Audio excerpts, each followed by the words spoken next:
How can educators ensure their courses effectively impart key knowledge points to students? What strategies do businesses use to train both new and established employees? How can various government and private sectors utilize modern tools to bolster or enhance learning and training efforts? While the methods may vary in addressing these questions, a common approach unites them: instructional design. This approach applies design thinking to the educational realm. Instructional design, also known as instructional system design, is an interdisciplinary field rooted in theoretical and technological applications, focusing on how to teach. It employs a systematic methodology to translate learning and teaching theories into detailed plans for instructional goals, content, methods, strategies, and evaluations. Its primary aim is to enhance the learner's learning experience.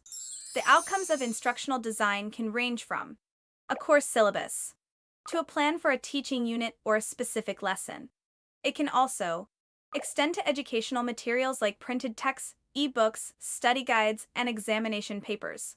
The format is secondary to the primary goal: optimizing teaching effectiveness and facilitating learner engagement and comprehension. Rooted in design thinking, instructional design has yielded several seminal models for various contexts, including the ADDIE model, the Dick and Carey model, and the Kemp model.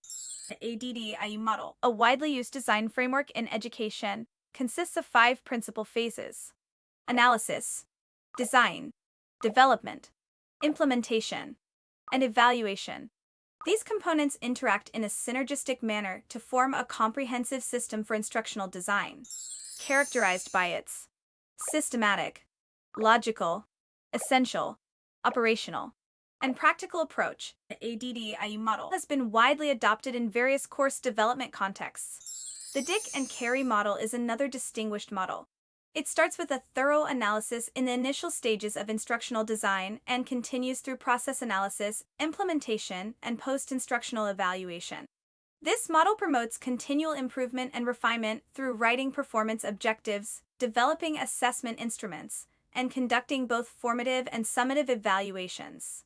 As shown in the figure, comprising 10 distinct components, this model is noted for its comprehensive approach.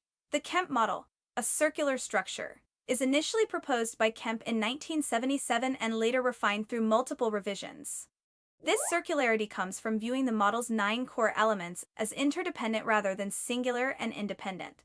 This flexibility allows instructional designers to begin the design process with any of the 9 components or stages.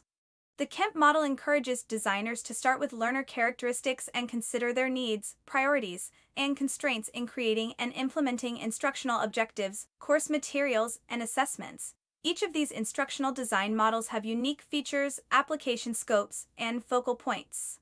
In practical teaching scenarios, it's crucial to select the appropriate model based on its characteristics, educational objectives, learner traits, project requirements, and available resources.